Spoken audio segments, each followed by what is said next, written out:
Lideramos el camino de la opinión pública y buscamos que la cultura del debate alcance consensos y soluciones a los problemas de nuestro país.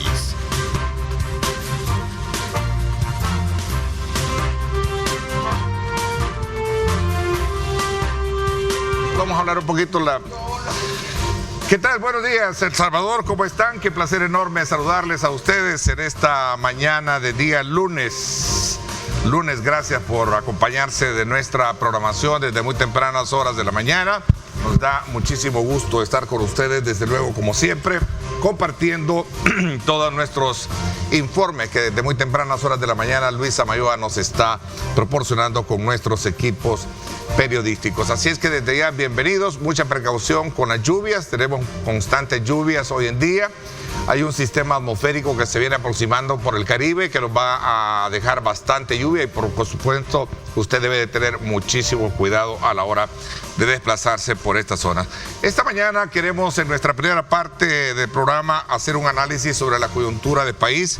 Tenemos como invitada a dos destacadas personalidades que conocen temas de la nación y quiero darle la más cordial bienvenida a la economista Julia Evelyn Martínez. Gracias por acompañarnos, Julia Evelyn. Muchísimas gracias a usted por la invitación y tengan buenos días toda su audiencia y feliz inicio de la semana. Así es, en efecto, quiero saludar también a una destacada representante del sector laboral y es abogada también, Saraí Murina. Gracias por acompañarnos. Bienvenida, Saraí. Buenos días, Ernesto. Un saludo a todos los amigos televidentes y muy contenta de estar aquí con Julia Evelyn Martínez. Bueno, y la verdad que teníamos tiempo de no estar acá, ¿verdad? Y muchas gracias por invitarnos juntas, sí, porque para mí siempre es un gusto estar con mi amiga. Y siempre estaban juntas acá. Sí, claro. Así que por eso le digo, estamos muy contentas, agradecidas y bueno, aquí estamos a sus órdenes para lo que usted tenga bien dialogar en esta mañana. Así es, en efecto, hay muchos temas importantes, sobre todo cuando se trata de examinar el clima electoral, pero entiendo que la situación suya ya en cuanto a las digamos, posición en torno a sus, digamos, declaraciones y que se dieron junto con la universidad. Yo afortunadamente, quiero agradecer quiero aprovechar también este espacio, voy a abusar de la confianza, para agradecer a todas las personas que de manera directa, indirecta, de diferentes medios se han comunicado conmigo para trasladarme su solidaridad, su apoyo, incluso ofertas de empleo. Gracias en este momento. No se imaginan cuánto significa eso para mí. Sí he tenido, usted sabe, usted que me conoce desde hace décadas, sabe, Ernesto, que yo dediqué mi vida casi completa pues a la docencia universitaria, a la investigación y a la proyección social. Desafortunadamente, pues, creo que ese momento de mi vida, esa etapa ya se terminó. No me gustó la forma en cómo ha concluido. Yo esperaba salir de la universidad de otra manera. Nunca me imaginé que las autoridades de la universidad me iban a poner en ese dilema, pues, o quedarme callada de mis opiniones, de mis análisis, de mis planteamientos que yo he tratado en la medida de mis posibilidades, porque todos tenemos defectos, de hacerlo lo más objetivamente y propositivamente posible. A lo mejor algunas veces no lo he logrado, pero bueno, o me callaba o pues presentaba mi renuncia, tal como ya sucedió. Después de una serie de que la universidad presentó como una aclaración con una serie de falsedades, no de imprecisiones, sino que de falsedades, pues yo me vi en la obligación de hacer una aclaración pública y con esa aclaración pública, ¿verdad?, donde desmentía el comunicado de la universidad, pues yo con eso ya di por cerrado, en lo que a mí respecta, ya di por cerrado esa fase, ese capítulo, digamos, ya está terminado. Y solamente pueden haber algunos epílogos, ¿verdad? O algunos agregados, pero eso va a ser fundamentalmente a partir de si me lo preguntan. Pero yo de mi parte, yo ya no. Pero yo creo que ya está todo, como usted bien lo dice, es un caso cerrado, la vida es de ciclos. La vida es de ciclos. Lo importante es estar acá y aprovechar lo que yo siempre he recibido de usted cuando hemos tenido la oportunidad de conversar, aportes importantes técnicos en el área económica. Sí, ¿verdad? Y lo único, si me permite, otra cosa cosa que quiero aclarar porque hay un montón ahí de malos entendidos. Alguna gente cree que ya me hice del partido del gobierno, que ya me hice del oficialismo o que me han pagado una suma, no sé cuánto dinero, ¿verdad? Para eso. Aclarando, uno, no me he hecho del oficialismo, sigo siendo una de sus principales críticas. Primero, segundo, no me voy a afiliar a ningún partido político, jamás, nunca lo haré, nunca lo he hecho, nunca lo haré. Y tercero, nadie me ha pagado nada, pues yo siempre digo, no, si yo hablo gratis y por eso es que hablo con tanta libertad y con tanta seguridad. Bueno, la pregunta obligada y con esta cierro, ¿la vamos a ver ya en otra universidad? Fíjense que tengo 2 ofrecimientos, pero lo estoy pensando, pero... Quería tener la primicia yo esta mañana. Todavía, ay, usted sí, pero creo que sí. Bueno, creo que sí. Gracias. Gracias nuevamente por estar con nosotros. Bueno, Saraí, lo cierto es que ya entrando un poco a analizar la coyuntura del país, ya se están presentando los diferentes sectores, especialmente movimientos civiles, como por ejemplo Resistencia Ciudadana y otro que presentó recientemente una propuesta de candidatura para la presidencia de cara a las elecciones. Se trata de un salvadoreño que reside en los Estados Unidos, Joel Humberto Sánchez, a quien, por cierto, le he girado invitación para que nos acompañe acá en el programa. Estoy a la espera de poder contar con el aval de él y conocer el perfil y toda la proyección que sin duda alguna él tiene con relación a este nuevo reto que como empresario, como salvadoreño está asumiendo. ¿Qué opinan ustedes de este escenario y particularmente de esta situación? A ver, conversemos esta mañana. Yo en lo particular creo que la sociedad civil está bastante débil, que además de eso estamos complicados con los dirigentes históricos de algunos partidos políticos que se han tratado de mimetizar en la sociedad civil y que desde ahí están tratando de mover los hilos. Y este fracaso de la presentación de las 2 fórmulas, tanto la de Luis Parada como la de Joel Sánchez, lo demuestran. ¿Por qué? Porque y Julia Evelyn es como quizás un daño colateral de esa situación. Sí, yo salí perdiendo. ¿Verdad? Julia Evelyn, bueno, sacó terminación. Sí, salió terminación. Yo saqué la terminación y ni siquiera saqué premio gordo. Sin haber comprado boletos, sacó terminación, ¿verdad? ¿Por qué? Porque las reuniones se estaban dando, salieron a la luz, no es ningún pecado. Y las han, ¿cómo se llama? Confirmado. Sí, las han inclusive confirmado, estas mismas fórmulas las han confirmado la semana pasada. Pecado, no es pecado de que se reúnan los partidos políticos Arena y el FMLN, si de dónde nació Nuevas Ideas, señores. Es todo el ripio de Arena y todo el ripio del FMLN el que fue a conformar Nuevas Ideas. ¿Verdad? Se quedó bastante ripio todavía en esos partidos, es cierto.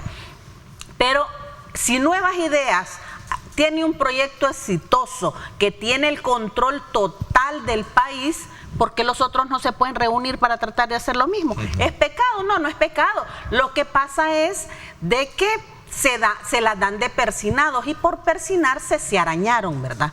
Porque tanto Arena como el FMLN estuvieron en las reuniones y después hicieron como que la Virgen les hablaba que no eran ellos. Todo el mundo se ha dado cuenta. Los mismos políticos lo han ratificado. Entonces lo que hicieron fue que quedar mal con la población. Estas 2 fórmulas lo que demuestran es la poca intención de unidad real y concreta que hay dentro de estas organizaciones. ¿Por qué? Porque si no soy yo el que lo pongo, ¿verdad? Para después que me deba favores, si no voy yo, entonces no va nadie. Eso es lo que se ha dado. Y por eso es esa división que se ha dado y que los va a llevar al fracaso. ¿Por qué? Porque la oposición dividida no va a hacer nada. El gane de Nayib Bukele es inminente, con una fórmula de oposición o sin una fórmula de oposición. Lo que iban a hacer, señores, era tecniquear, aprender cómo es la cachada para ir en la siguiente elección, porque ahora no iban a ganar, pero así divididos lo que están haciendo es campaña gratuita para la reelección de Nayib Bukele, no es otra cosa. Ok, estamos hablando de una fragmentación, entonces lo que ustedes pueden visualizar en este tipo de... Sí, yo lo que sí apoyo el planteamiento de Saraí en el sentido de que es una oposición debilitada, no porque los partidos políticos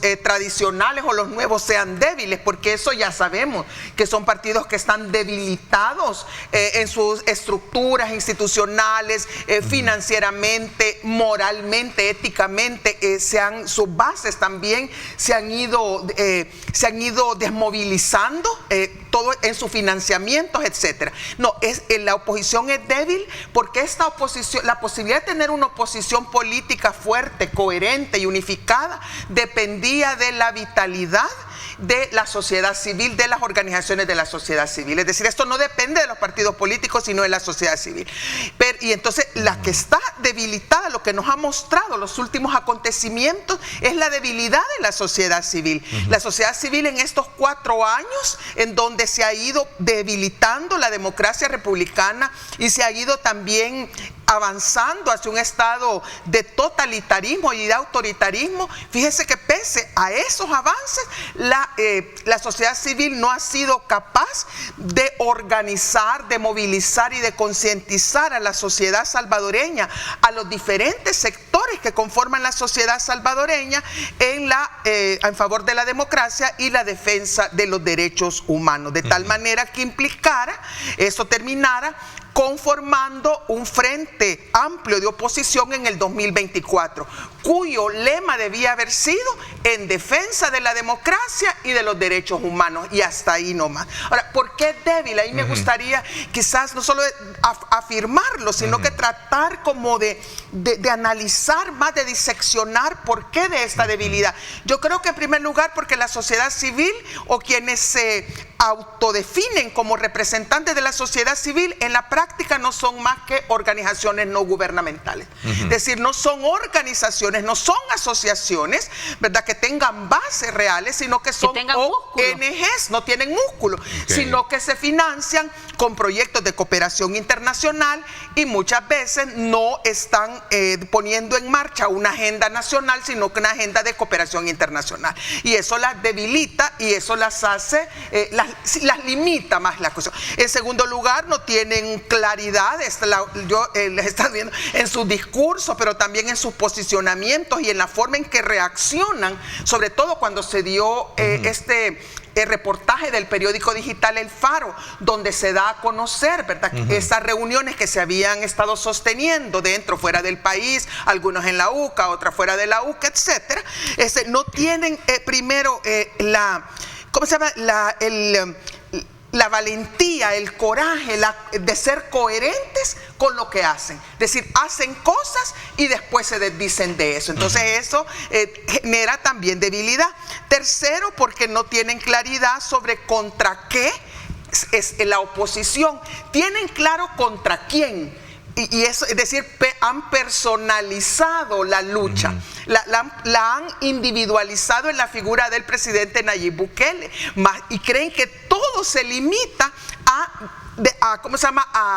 derrocar al presidente Bukele, a evitar la reelección del presidente Nayib Bukele, a evitar que se reelija y que continúe él en el gobierno, cuando realmente creo que ya sea que el presidente Bukele esté o no esté, siempre y cuando se mantengan estas tendencias al autoritarismo, al totalitarismo y sobre todo a la violación a los derechos humanos, no hay que estar personalizando la lucha, sino que hay que tener claridad que es una lucha más amplia. Y lo último, fíjese que no tienen liderazgos que tengan el carisma necesario para hacerle contrapeso al liderazgo de Bukele. Justo a eso iba a mencionarle el hecho de que hasta el momento pues tenemos, el caso del FMLN, que en una convención le autorizó, en este caso Manuel Flores, participar junto con otra persona como precandidatos. En el caso del grupo que conocemos de Luis Parada y también de Celia, que es un grupo que también está ahí, que es Nuestro Tiempo quien ampara,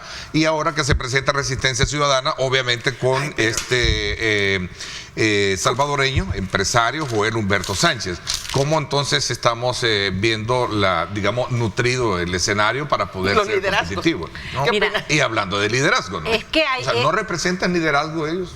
Es que son un puchitero, ¿verdad? Cada quien tiene su puchito y creen que con su puchito van a poder hacer algo y definitivamente no van a poder hacer nada. Liderazgos reales que arrastren gente no hay en este momento, lamentablemente. Sí. ¿Por qué? Porque la gente que podría retomar ese liderazgo es a la que le ponen piedras en el camino, porque los viejos políticos, como algunos de los que están sentados en esa imagen que estamos viendo, no los van a dejar pasar. No los van a dejar pasar y sirven de piedra de tropiezo. Mientras eso siga pasando, la oposición no va a hacer nada. Yo creo que independientemente de todos los males que pueda tener Eugenio Chicas, es una de las personas que en este momento está teniendo mayor claridad en el tema de cuál es el papel que debe jugar la oposición. Sí. Y lo que Eugenio Chicas dice, ni Arena ni el FMLN deben presentar candidatos, es lo correcto, porque señores, hasta pueden hacer desaparecer los partidos. ¿Y qué andan haciendo si están viendo que el hombre va a ganar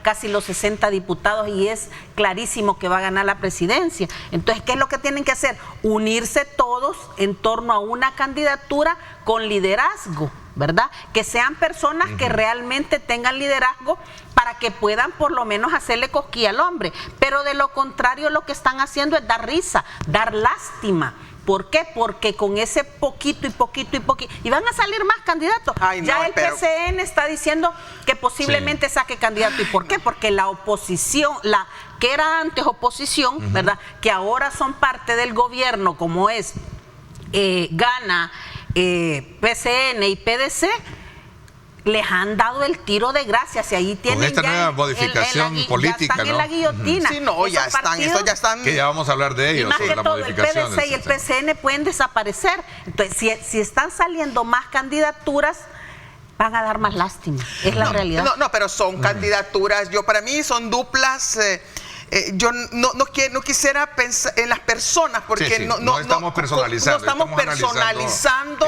Yo al menos yo no tengo nada en contra de las personas, porque no es de personalizar. Yo creo que en esto del análisis político hay que hacer a un lado que si me cae bien, si me cae mal, que esto, veamos que el lo contexto. otro. Pero ese ha sido el problema, Julia Evelyn, que han personalizado la situación. Sí, y eso no lo van a hacer. Entonces yo creo que ninguna de las dos duplas que se han presentado, que fue un error haberlas presentado de forma separada, cuando aunque se cayeran mal entre ellos, aunque no se hablaran, pudieran haber hecho una alianza para presentar una dupla única, ¿verdad? Y a lo mejor hubiera tenido más posibilidades de lograr consenso, de lograr simpatías y a lo mejor hacer contrapeso a la candidatura del Partido Nuevas Ideas Gana, ¿verdad? A pesar de eso, no lograron hacerlo. Y ninguna de las dos duplas, duplas no, porque solo una es presidente y vicepresidente, claro, que es el caso del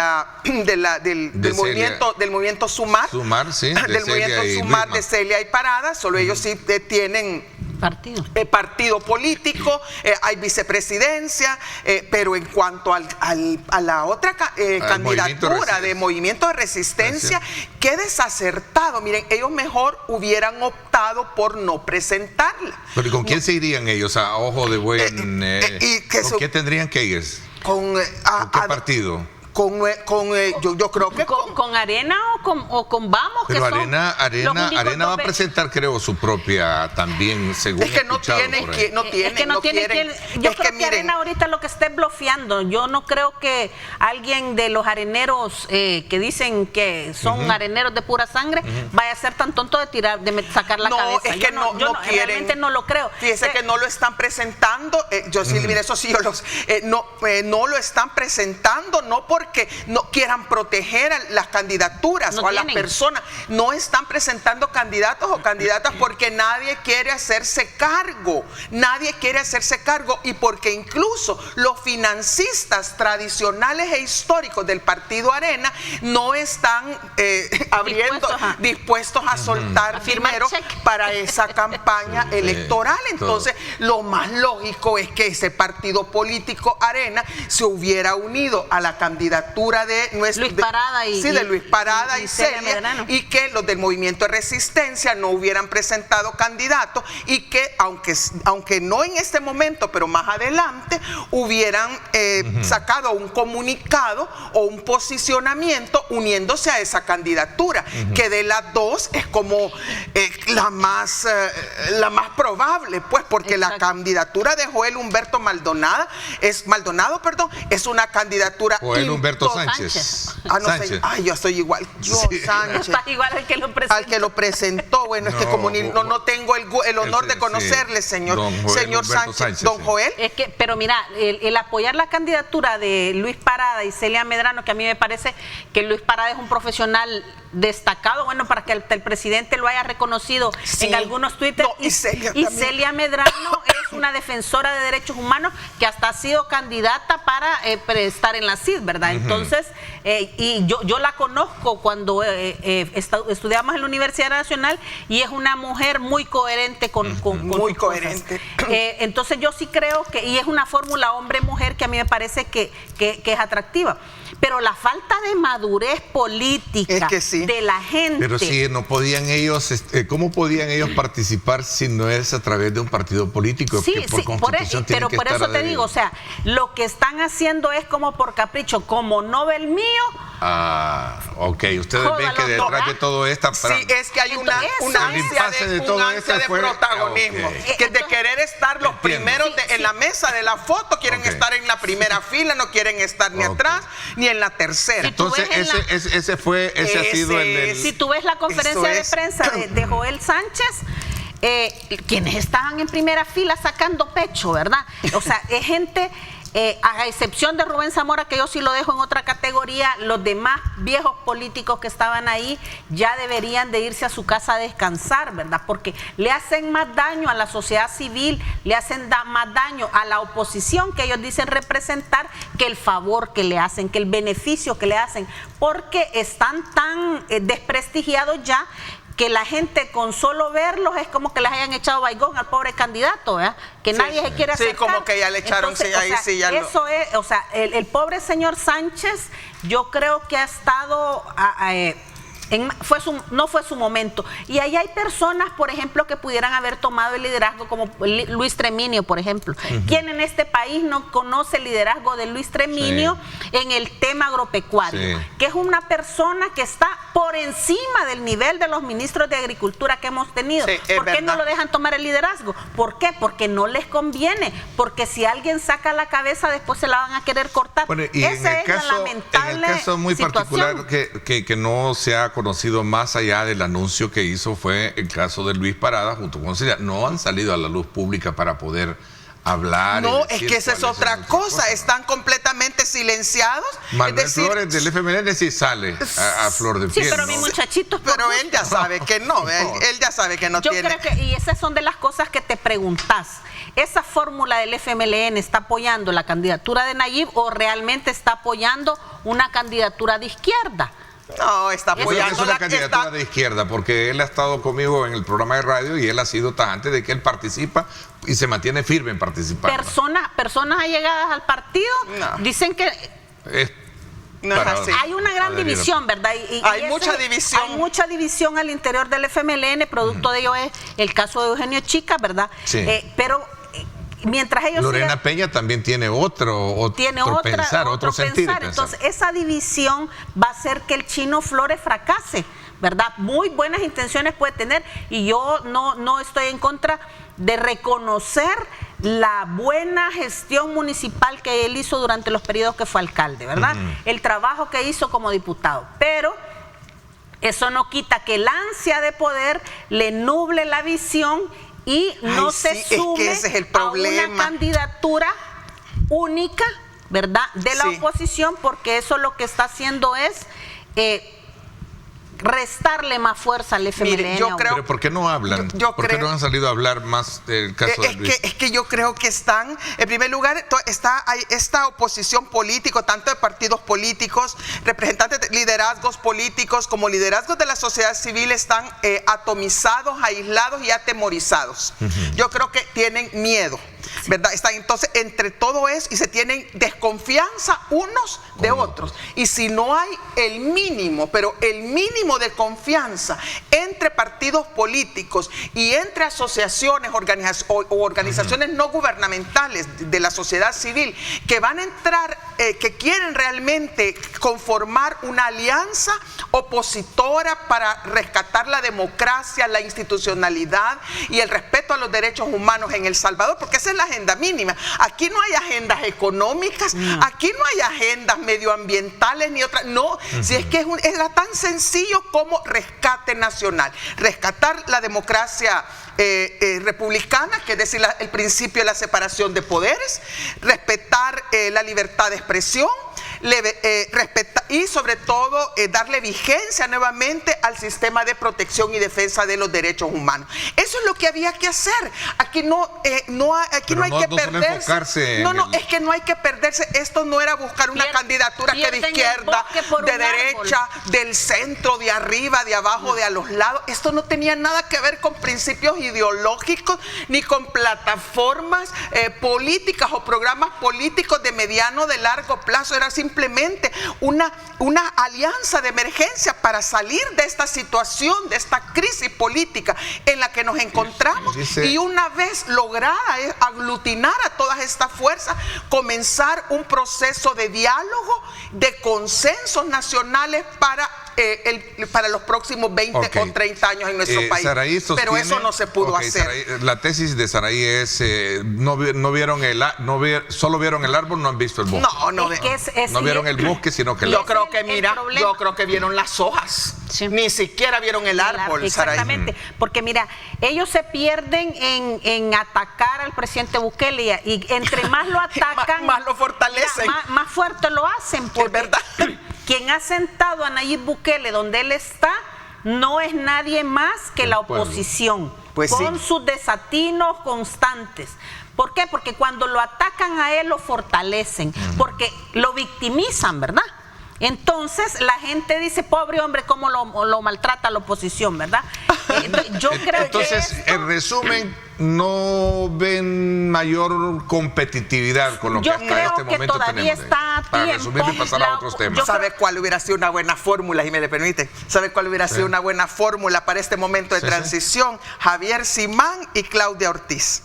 Javier Simán hubieran sido una buena fórmula. Está exilado, Javier. Pero miren, pero hubiera regresado, y Claudia Ortiz también hubiera asumido la responsabilidad, porque sí lo podía hacer. Eso hubiera sido un buen... En Mariona no puede hacer campaña Javier tampoco. Simán. Bueno. Y para ahí le hubiera tocado si regresa al país. No, yo sí creo que la oposición todavía, si hacen un alto en el camino, un acto de contrición, y dicen, miren, estamos siendo piedra de tropiezo, si realmente queremos a El Salvador y vamos a luchar por El Salvador, hombre, sentémonos y despojémonos de todas las ambiciones personales. Tal vez podrían hacer un buen equipo en torno a los candidatos que ya están más potables, como Celia y Luis Parada.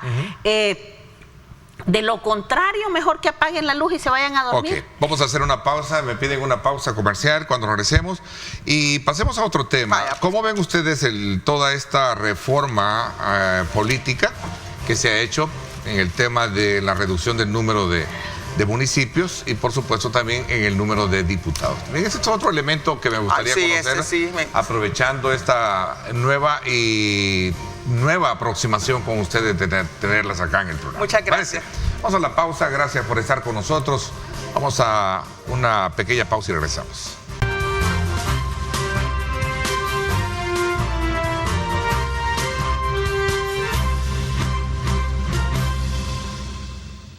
Bueno, gracias nuevamente por estar con nosotros. Continuamos nuestra conversación, nuestro análisis con Julia Evelyn Martínez y también Saraí Molina esta mañana, en la cual estamos haciendo una lectura de lo consistentes que son o no el tema de la presentación de estas fórmulas presidenciales, de las cuales ya hicimos pues prácticamente la lectura pertinente. Ahora pasemos a examinar otro escenario que concatena obviamente todo el escenario electoral que estamos próximos a vivir, que es precisamente esta reducción de municipios y también de diputados. ¿Cuál es la lectura que tienen ustedes y sobre todo qué es lo que pueden ver en el trasfondo? Aunque ya se dijo mucho, pero hay un elemento que yo todavía sigo sin escuchar de quienes leen esto, que es ¿qué va a pasar con los partidos que desaparecen? No, mire, primero están condenados a desaparecer. Están condenados a desaparecer. Pero si han votado por pero usted sabe que no, pero espéreme.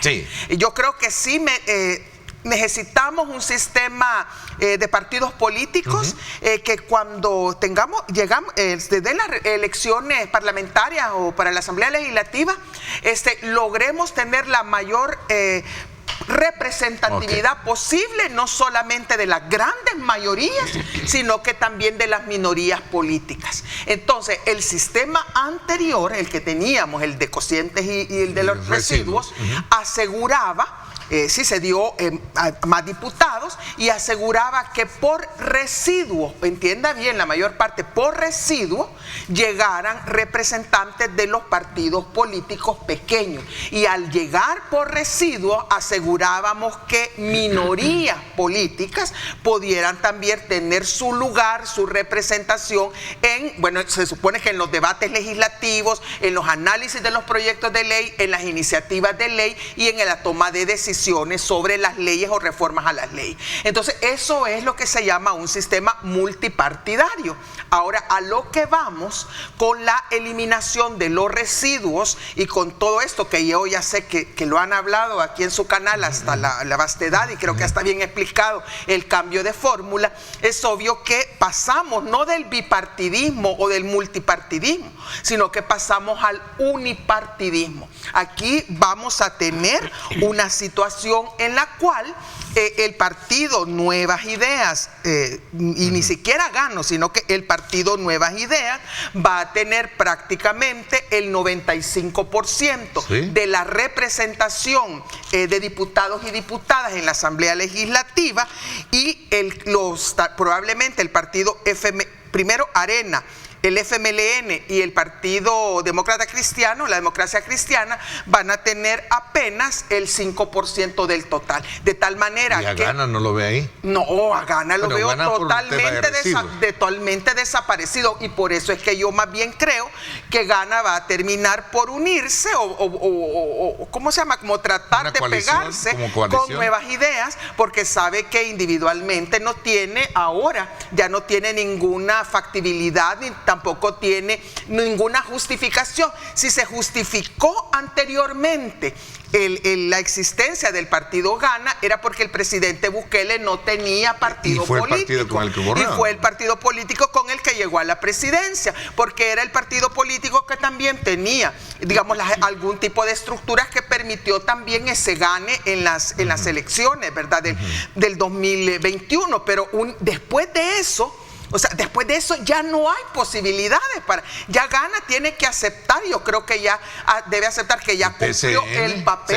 Según la lectura. El PCN ya ni hay que hablar de ellos. No creo. No, el PCN no lo va a tener. Yo creo que el PDC es el que va a tener. Y hay otros partidos también nuevos que se han inscrito. No, esos también desaparecen. Pero van por las alcaldías. Ya vamos a hablar de las alcaldías. Bueno, sí, las alcaldías, pero entonces vamos al unipartidismo. Entonces, aquí siempre se criticó muchísimo. Yo se lo escuché varias veces al presidente Bukele en sus alocuciones diciendo que el bipartidismo en nuestro país le había hecho mucho daño a nuestro país durante el periodo de la posguerra, que esas negociaciones del FMLN y de Arena y la forma en que habían tomado las decisiones y cómo habían administrado y gestionado la cosa pública, la economía y todo, era un error y que había que había que superar el bipartidismo. Yo entendí en ese entonces que superar el bipartidismo es avanzar al multipartidismo, es decir, a que diferentes opciones, diferentes partidos políticos, expresiones ideológicas, diferentes intereses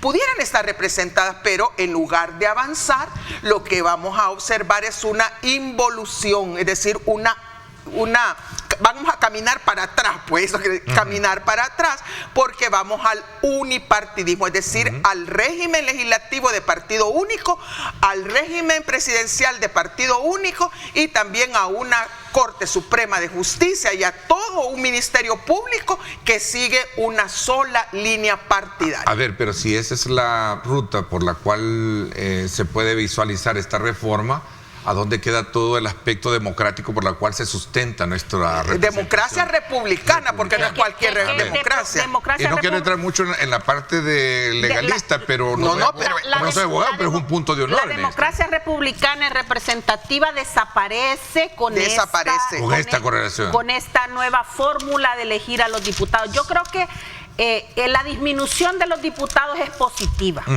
Tenemos demasiados diputados y para que puchen el botón 60 y se ahorra, eso es muy positivo. Pero el tema es que el pluralismo dentro de la Asamblea Legislativa va a desaparecer. Entonces, ¿qué quiere decir? Que parlamentarismo, si en este momento todavía hay una mínima oposición al menos dentro de la Asamblea Legislativa, el parlamentarismo es complicado, ¿verdad? Porque parlamentar es hablar, es debatir, y el debate con es argumentos complicado.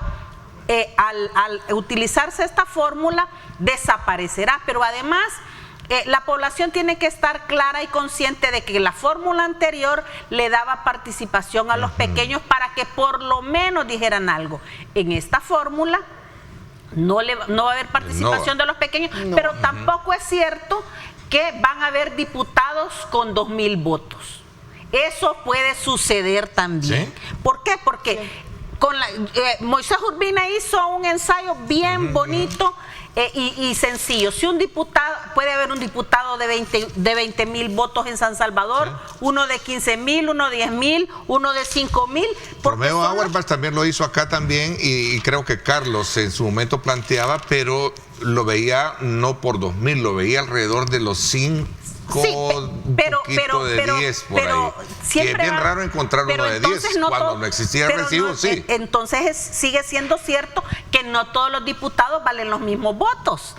Y ese es uno de los argumentos principales que se ha dicho, que los residuos hacían que un diputado por 2,000 votos tuviera las mismas prerrogativas que el de 20,000. Pero y ahora va a seguir sucediendo lo mismo.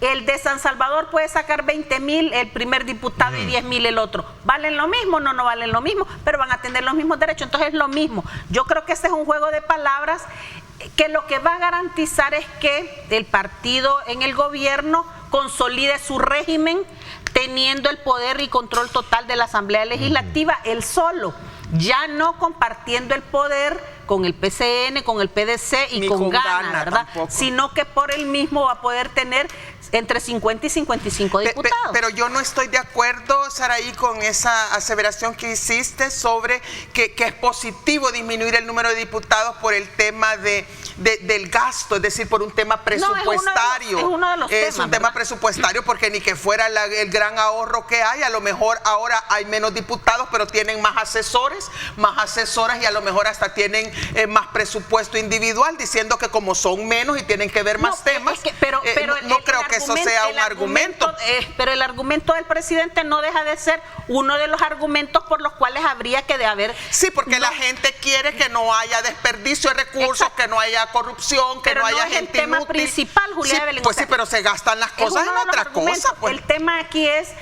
y que ya lo vamos a ver con el tema de los de las alcaldías. El censo de población era lo crucial para hacer estas reformas, tanto para disminuir diputados como para disminuir municipalidades. ¿Por qué?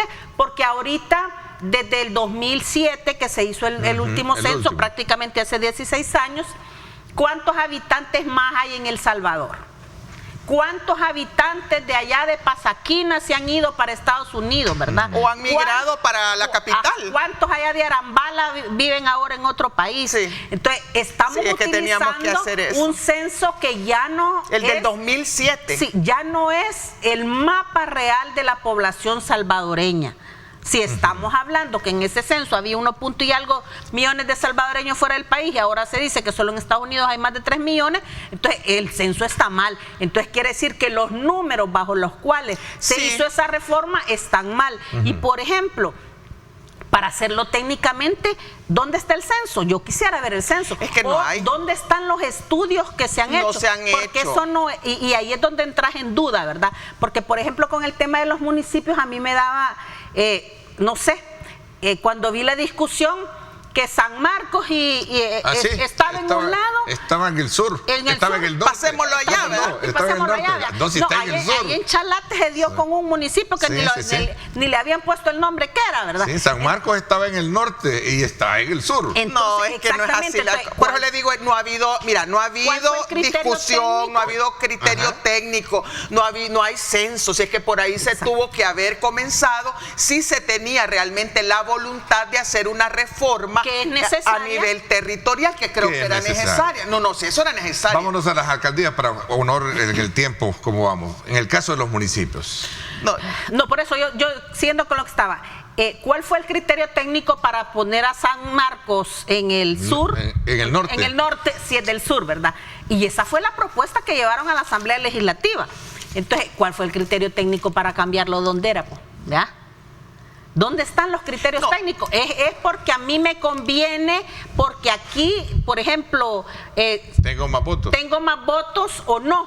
Eso es lo que realmente se ha dado. Entonces, la población no va a decir nada porque ya de todos modos, si ahorita ya ni llorar es bueno, pues ya eso ya lo hicieron.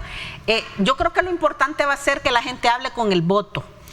Eso va a ser lo importante, porque de que les van acá, hay gente que está molesta en los municipios, con sus alcaldes. Es cierto, hay liderazgos que están molestos por el cambio, pero también están molestos porque los alcaldes no han hecho nada, porque las obras municipales no se hicieron. Porque entonces, el FODES no llegó a los municipios. Entonces ahora, el tapar todo ese fracaso que fue hacer la DOM y decir que la DOM iba a manejar toda la obra municipal, que no tuvo la capacidad técnica ni financiera para poder hacerlo, nos tiene ahora donde nos tiene. Sí, ¿verdad? Yo creo que mire, primero, en mi opinión, es una decisión apresurada.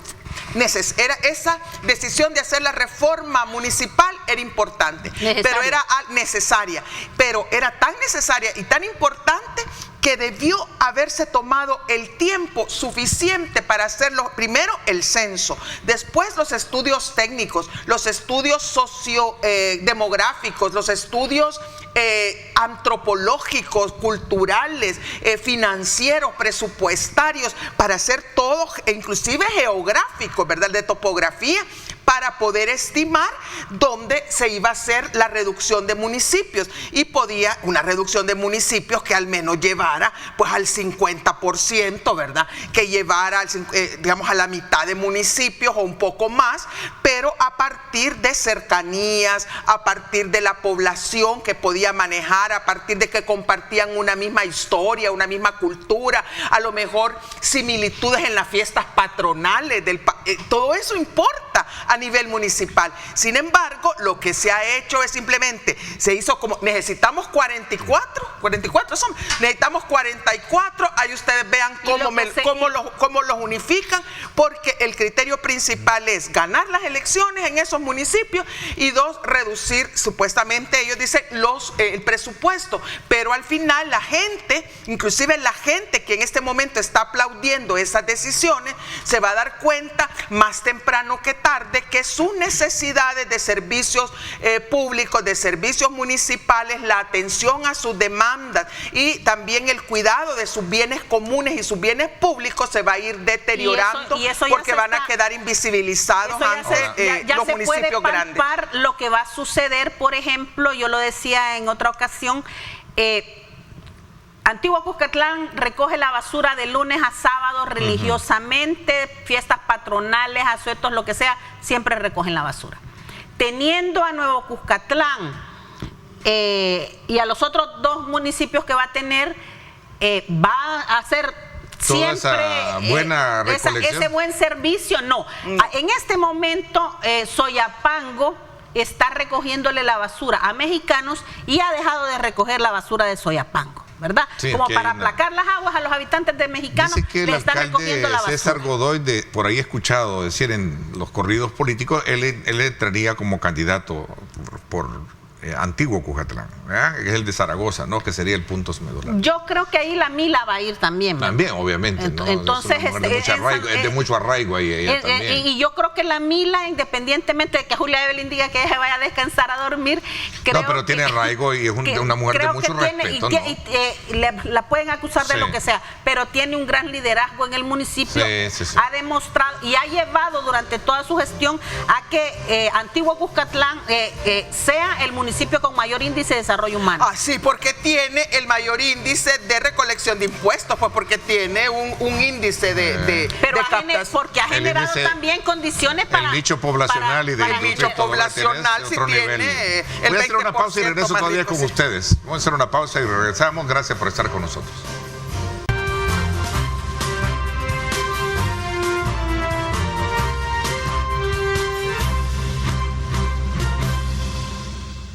Gracias nuevamente por estar con nosotros. Bueno, toda esta pluralidad política tras esta decisión entonces se vería afectada, sin duda alguna, ¿no? Ya hablamos de los diputados y ya estamos ahorita queriendo cerrar el ciclo, el tema de los municipios. Sí, con lo de los municipios yo creo que se van a ver deteriorados los servicios públicos, los servicios municipales que se ofrecen a las comunidades, que se ofrecen a las colonias, a los caseríos, a los cantones, porque esas comunidades, esas personas van a quedar invisibilizadas.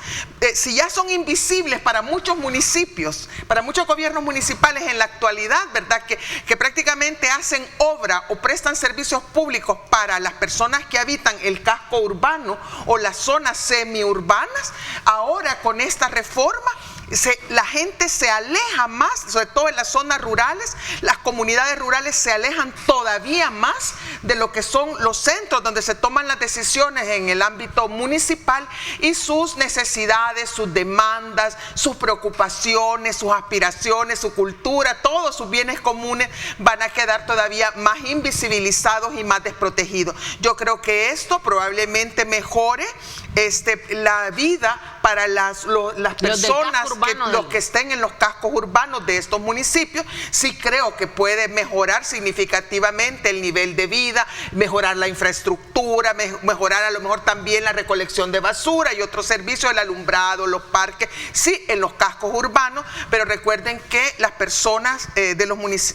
nuestro país no solamente son las que vivimos en los cascos urbanos, sino que también en los semirurales y en los rurales donde habita yo diría al menos la tercera parte, sí creo que la tercera parte de la población. Entonces, y con esto se va a profundizar todavía más los niveles de empobrecimiento que se dan en los sectores rurales. Entonces yo creo que esto hay que verlo como una moneda que tiene dos caras. Tiene una cara que es positiva. Porque no es nueva esta discusión. En años anteriores se habló de esto. Claro que sí, yo incluso en años anteriores, hace mucho tiempo, yo hablaba de creación de microrregiones. Las microrregiones donde hubiera un municipio que tuviera el liderazgo, ¿verdad? Por sus buenas prácticas, por sus sistemas de Creo que hubo intentos, los nonualcos, por ejemplo. Sí, por ejemplo, como eso, pero no se le dio continuidad porque necesitaba también reformas en el Código Municipal, también necesitaba reformas en lo que son el sistema de finanzas municipales y en otros temas de descentralización de la inversión pública. Sí. Es decir, todo eso no es solo que debe ser un piloto, de un proyecto piloto, unas buenas intenciones, sino que debería haber estado acompañada de una serie de reformas jurídicas e institucionales y presupuestarias para llevarlo. Pero sí es una buena idea lo de las microrregiones. Es decir, se tenía que hacer eso. El problema pero no necesariamente deshaciéndose de todos y simplemente metiendo a los que son tan chiquitos, dice, esas personas como que si hubieran... La chiquitinada, como dije aquel. Sí, la chiquitinada, como que si hubieran personas o hubieran comunidades de segunda clase, de tercera clase, y que al final solamente hay unas a las que se van a salir beneficiadas y no vamos a pensar en las que van a quedar marginadas. Porque si esto, le digo, la otra cara de la moneda de esta reforma en los municipios, ¿verdad?, es la marginación de amplios sectores de la población, especialmente en las áreas rurales, y un deterioro todavía más en sus niveles de bienestar. Y esto del digamos, como la pérdida de la identidad cultural, también lo ven como un factor. Yo creo que es un factor que va a deteriorar o a desmotivar un poco la idea. La identidad cultural de la población, el sentido de pertenencia de la población se va a ver afectado.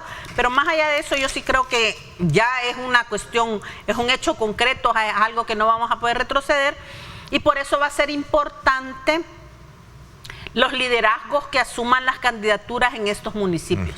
Que la gente ya no vuelva a votar por aquel que le llevó la lámina, que le llevó la escoba, que le llevó el delantal y que le llevó el cuaderno, sino que vean el perfil de la persona. ¿Por qué? Porque tenemos alcaldes que lamentablemente se dan cuenta que no pueden leer ni escribir el día que llegan a la primera sesión municipal, ¿verdad?, a presidir el consejo.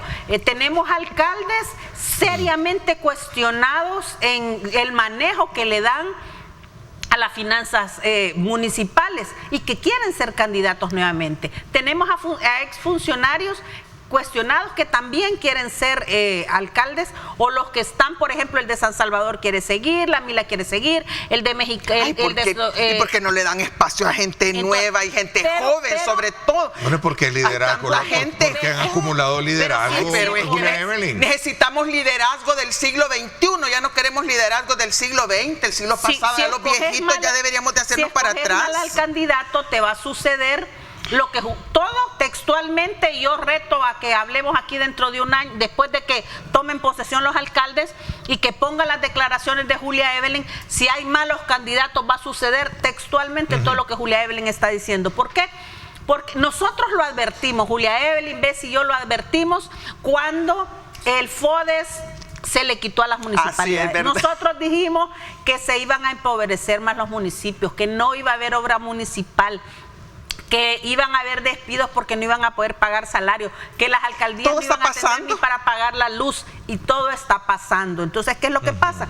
Que aquí decir estas cosas a veces se toma mal, pero yo creo que por eso es que los partidos tienen que reflexionar a quiénes van a poner. ¿Por qué? Porque, por ejemplo, ¿qué van a hacer las municipalidades nuevas para cumplir con los objetivos de desarrollo sostenible? En esos municipios que Julia Evelyn, en esa población rural que tienen todos los municipios en este país, ¿qué van a hacer para poder? Imagínate todos los municipios del norte de Morazán, todos los que están al norte del río Torola. Porque los ODS dicen no dejar a nadie atrás, y con este manejo que se le va a dar a la cosa municipal, se queda atrás la mayor parte de la gente. Hablando de las alcaldías, y San Salvador, ¿cómo lo ven? Que es la corona, es la joya de la corona, como decimos tradicionalmente. Bueno, yo en San Salvador creo que Mario Durán está queriendo seguir. Creo que ha hecho una muy mala gestión municipal. Lo mismo digo, ¿verdad? Yo que vivo aquí en San Salvador. Ya más me quedaría yo como en los pasillos se escucha tanta cosa, ¿verdad? Ya más me quedaría yo con Michelle Sol como candidata a la alcaldía de San Salvador, que una mujer dirija la comuna. Creo que sería importante en este momento. Michelle Sol podría ser. Y en el caso de los otros partidos, yo creo que también Noches podría ser Noches, ¿verdad? Un buen papel. No sé si Deportivo Cuadra, ¿qué pensás? Sí, porque dijo él, presidente por San Salvador, pero no sé si como diputado. No, pero quizás dijo por diputado. O diputado, porque va a yo me refiero a Noches porque con poco ha hecho una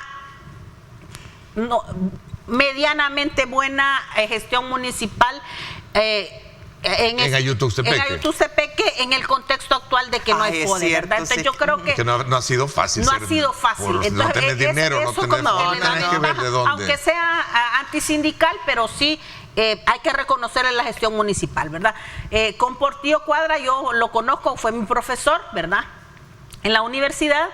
Creo que ha hecho una muy buena labor como diputado, pero no lo visualizo como alcalde. No, yo lo veo como yo lo veo bien parlamentando, debatiendo, argumentando, lo veo, pero no lo veo haciendo gestión. Y yo creo que en esto de los gobiernos municipales, parlamentarias muy fíjese buenas, que en esto del gobierno municipal no es tanto el perfil político, el liderazgo político, ¿verdad?, que tenga inspirador, sino que es la capacidad que tiene de administrar. Tiene o no talento para administrar la gestión municipal. Eso es lo que hay que hacer. Noches y la Mila, por ejemplo, han demostrado que tienen buenas habilidades para administrar el municipio. Dijo que no.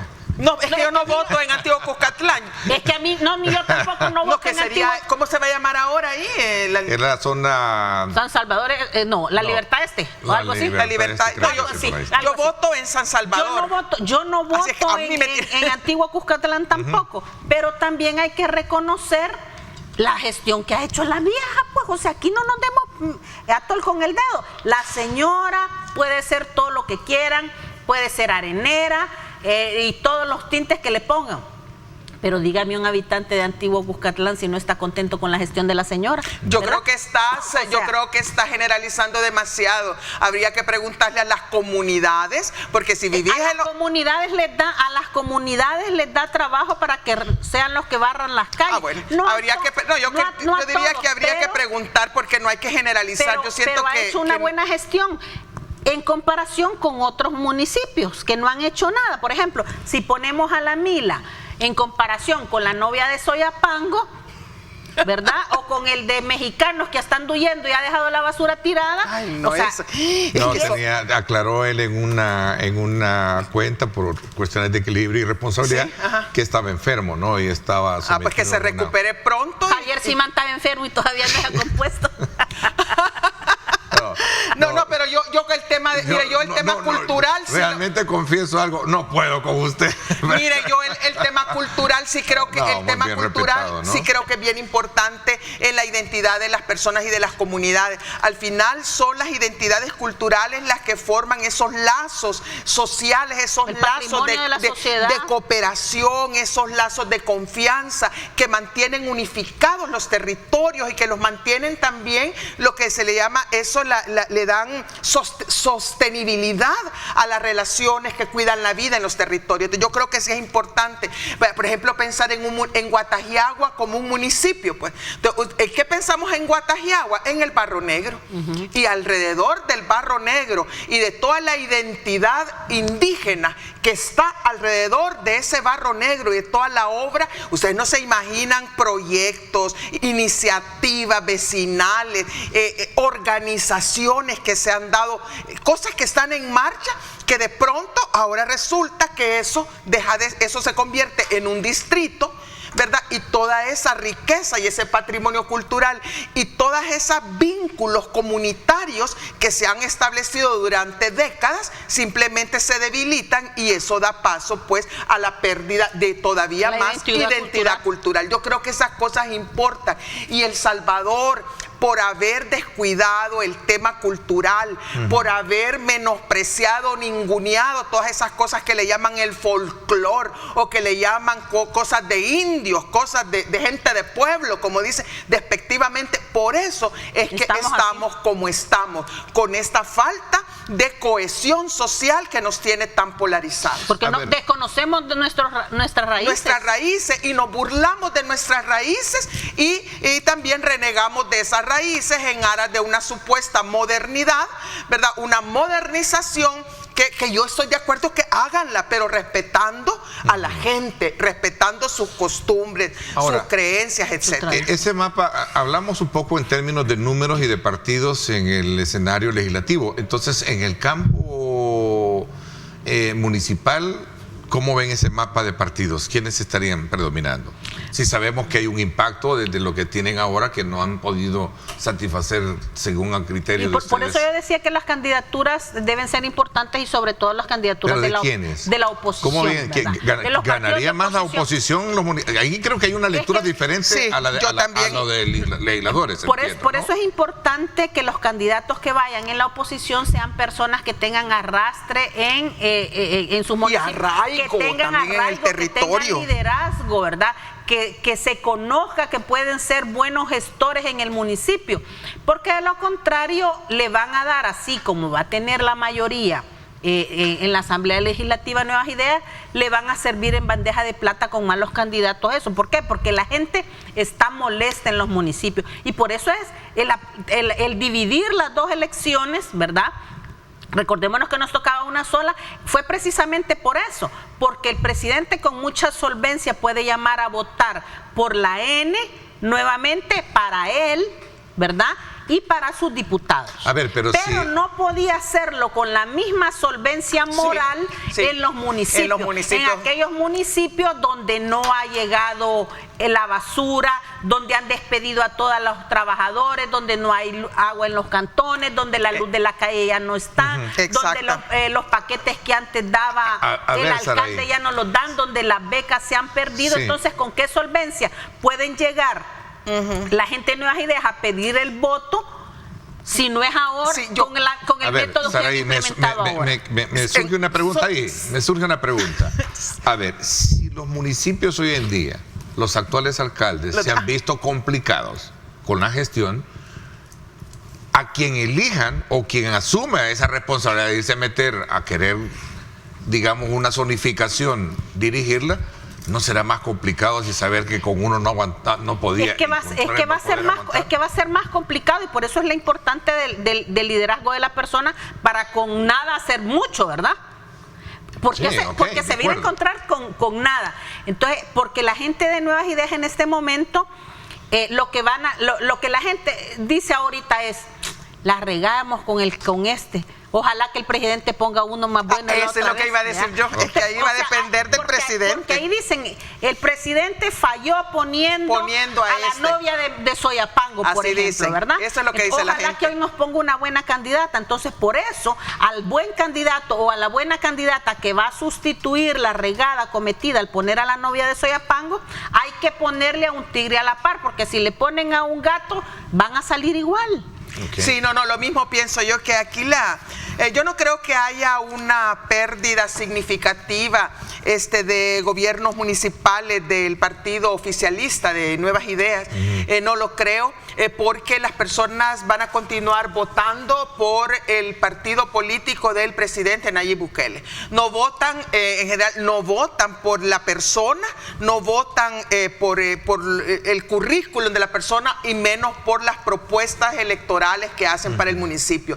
La gente, así como votó la vez pasada, va a volver a votar en esta ocasión, y de ahí es la importancia. Bueno, si es que quieren hacer bien las cosas, ¿verdad? Si quieren, tómenlo, y si no, déjenlo, ¿verdad? Este consejo. Pero si quieren hacer bien las cosas y que en 3 años no estén volviendo a hacer otra reforma municipal para que ya no sean 44 municipios, sino que sean 20, ¿verdad? Porque para poder controlar... la regamos y hagan 100. Es decir, para no volver a hacer eso, que ojalá pongan a las personas idóneas, las personas que tengan la identidad con el territorio, pero sobre todo las personas que lleguen con las manos limpias y que quieran hacer una buena gestión municipal y no llenarse los bolsillos. Esto antecede a una preocupación que también tiene el árbitro de toda esta, el Tribunal Supremo. ¿Cómo ven ustedes esto? Voy a hacer una pausa y regreso con más. Volvemos.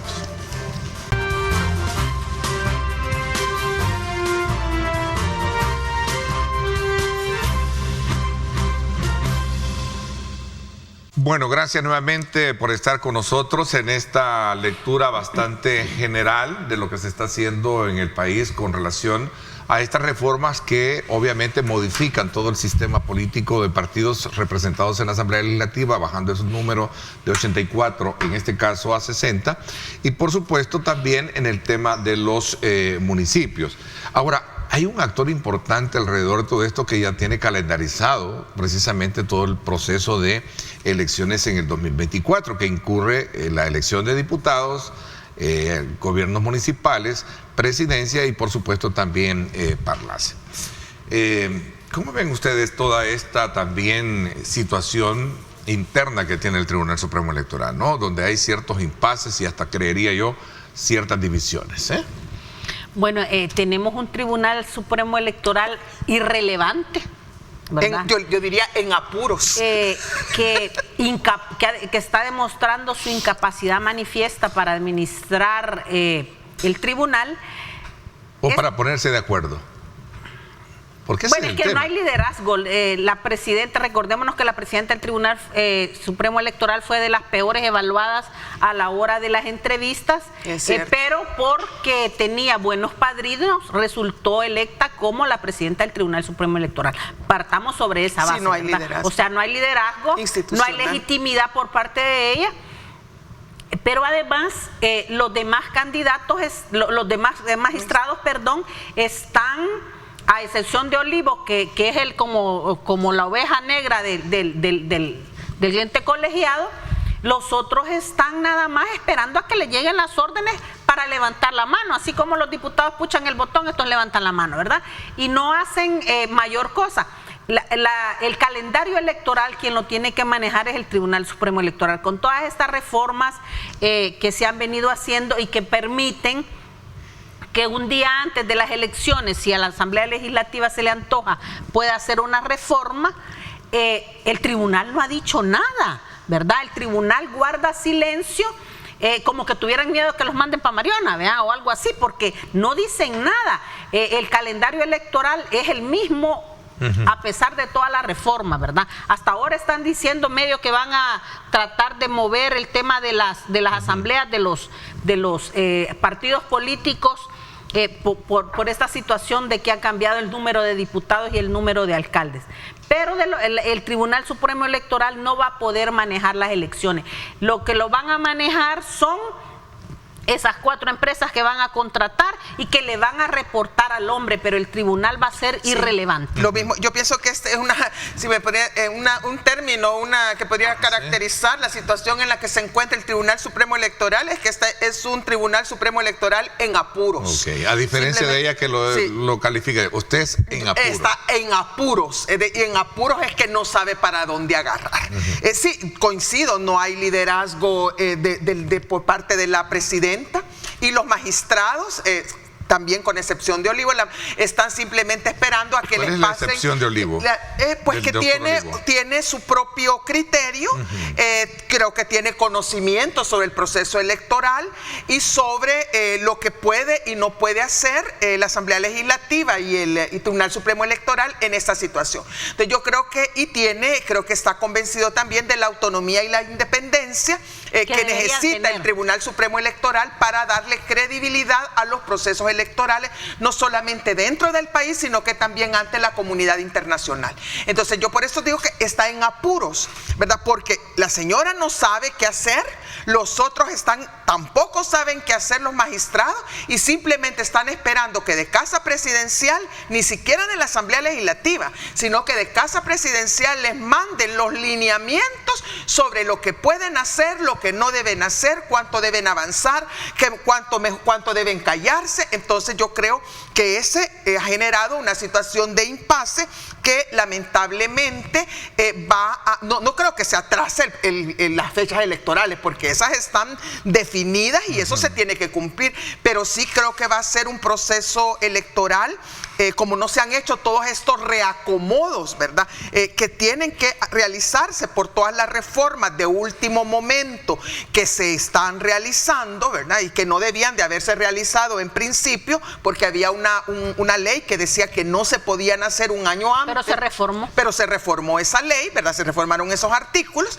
¿verdad? Entonces, ni modo, el tribunal está teniendo que apurarse para hacer esto. Creo que está improvisando, se está equivocando mucho, porque cuando uno improvisa, tiene el gran riesgo de la probabilidad que uno tiene de equivocarse al improvisar es mayor que cuando uno tiene ya todo el calendario y todas las actividades bien planificadas. Entonces yo creo que todos estos reacomodos no va a tener tiempo de realizarlo, y por tanto vamos a tener ya el próximo año, que es donde ya está prácticamente el evento electoral, ¿verdad? El otro año es el inicio, si ese es enero. Si es enero, sí, pero ya lo que son los meses previos y durante y post al evento electoral, que es el día de las votaciones, creo que van a haber va a ser un proceso accidentado. Okay. Estamos a 7 u 8 meses. Sí, improvisado, accidentado, y creo que eso va a dar lugar a varios señalamientos. Muchos pueden haber señalamientos, aunque sean verdaderos o no, pero señalamientos de sospecha,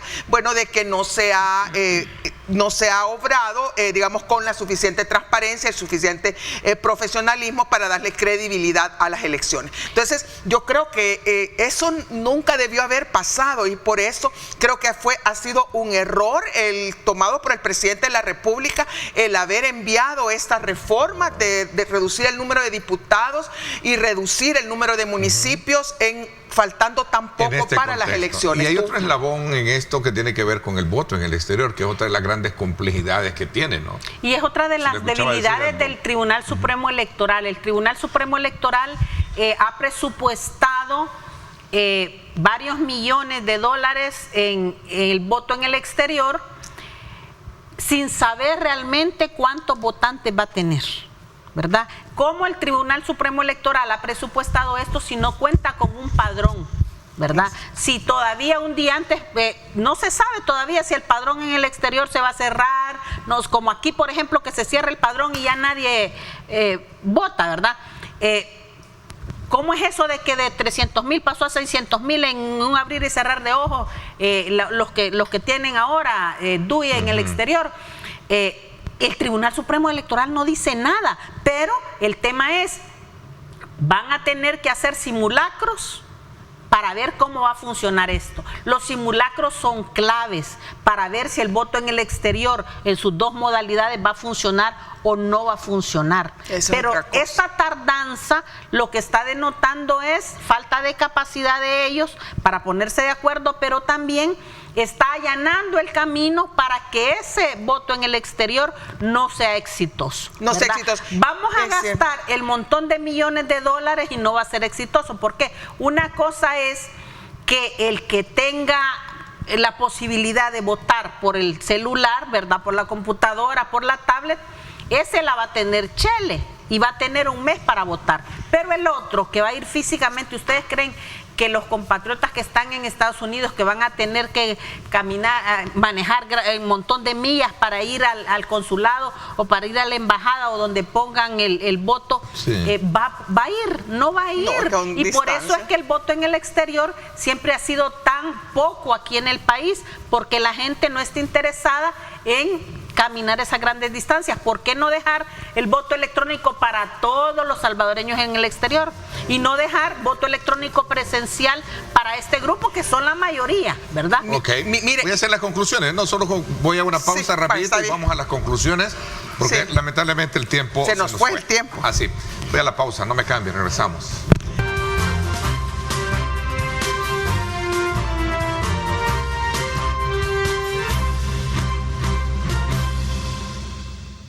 Bueno, gracias nuevamente por estar con nosotros. La verdad que hemos tenido un amplio análisis y debate, si le queremos llamar así, pues con todos los componentes importantes de la seriedad, la elocuencia y la responsabilidad de nuestras invitadas este día, en la cual hemos hecho una lectura bastante proba sobre el sistema político electoral que estamos previo a las elecciones del 2024. Pero bueno, a manera de conclusión, lo cierto es que hay una complejidad en temas de cómo adaptar todo decía Julia Evelyn, esta reforma al nuevo esquema, con ese nuevo esquema dentro de la estructura de organización de las elecciones, y el otro elemento que tiene que ver con el tema de el voto en el exterior, que es otra de las grandes complejidades. Bueno, yo lo que sí es una situación bastante compleja. Pues espero que todo salga bien y que no tengamos mayores complicaciones ni obstáculos el día de las elecciones o durante el proceso, digamos, de conteo de los votos y de publicación de los resultados. Espero que no haya nada de eso, pero yo quisiera hacer un llamado tanto al Tribunal Supremo Electoral, no sé si sería al Gobierno de la República o a la Asamblea Legislativa o quien corresponda, a que se pongan en contacto inmediatamente, si no lo han hecho todavía, con la Organización de Estados Americanos, con la OEA, ¿verdad? Para que para curarse en salud y por cualquier cosa, inviten a una misión, ¿verdad? de la OEA, así como lo hacen en otros países, para que verifique, supervise y monitoree el desempeño de este proceso electoral. Pero no están muy buenas las relaciones. Bueno, el tribunal sí las ha de tener, ¿no? Pero es que quien invita a las misiones internacionales es el tribunal. El Tribunal Supremo Electoral debe de hacer eso, y yo creo que aquí no es ni la oposición ni el gobierno deberían de ver esto como un punto de honor, ¿verdad? Quién gana o quién pierde, sino que tanto la oposición, todos los partidos políticos, el Tribunal Supremo Electoral deberían de ver que una misión de observación y de verificación y de apoyo de la OEA en este momento tiene más resultados positivos que puede generar que resultados negativos. Y si lo vemos desde una perspectiva de país, una perspectiva de nación y de interés nacional, es el tiempo de que la OEA se apersone al país y que asesore y acompañe este proceso. Ojalá no sea muy tarde y bueno, que el Tribunal Supremo Electoral pueda tener la autonomía y la independencia necesaria para girar esta invitación. Conclusión. No, yo sí creo que el Tribunal Supremo Electoral tiene una papa caliente en este momento que debe de tratar de administrar bien estas elecciones, porque de lo contrario va a ser más el gasto que vamos a hacer en el voto en el exterior, pero además tiene una nueva modalidad de votación prácticamente en los municipios y en los diputados, sí, ¿verdad?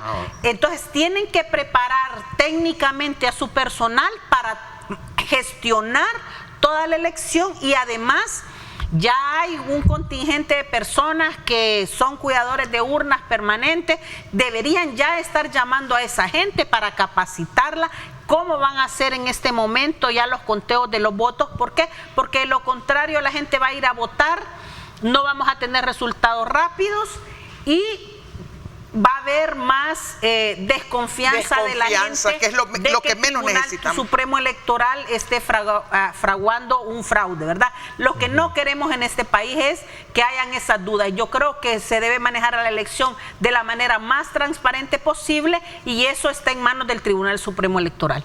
Bueno, lamentablemente el tiempo se nos fue. Quería abordar otro tema que, por cierto, el gobierno propuso a la Asamblea Legislativa una nueva ley reguladora de tarifas por servicios que presta el registro de asociaciones y fundaciones sin fines de lucro, donde ahora involucra también el tema de las iglesias. Me parece bien. De que les ha dado incluso, bueno, según el reporte primario que se tiene. Quizás rápidamente con ese tema.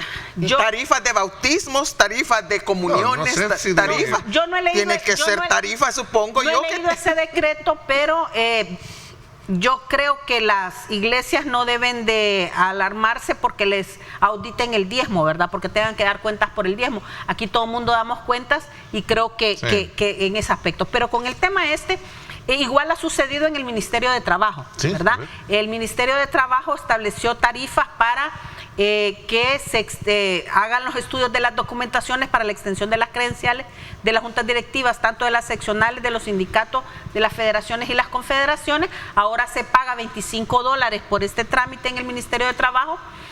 Y ya han habido quejas o señalamientos en la OIT, la Comisión de Aplicación de Normas, la vocera de los trabajadores, Marta Pujada, y otras personas que participaron en la Comisión de Aplicación de Normas, cuando El Salvador estuvo el martes 13 sentado nuevamente en esa comisión rindiendo cuenta, decían, es un obstáculo a la libertad sindical, que quiere decir a la libertad de organización, ¿verdad? O de asociación, el que los servicios estos sean privatizados, porque es prácticamente una privatización del servicio. El servicio debe ser gratuito para que no se convierta en un obstáculo a la libertad de organización sindical, a la libertad de asociación. Y justamente eso puede suceder con las asociaciones de trabajadores que están reguladas vía Ministerio de Gobernación, que de repente van a también a quejarse ante la OIT por este tema. Pero yo sí creo que yo no veo en eso persecución a las iglesias. No, yo no veo persecución a las iglesias, sino que veo un interés en regular el funcionamiento, las normas de esas iglesias y que vuelvan transparentes pues, sus actividades, pero ojalá que no se les vaya a pasar la mano porque puede terminar siendo un obstáculo para ejercer la libertad de credo en nuestro país. Interesante, les agradezco muchísimo que nos hayan acompañado. Muchísimas gracias por la invitación. Y haberles tenido, espero más adelante de nuevo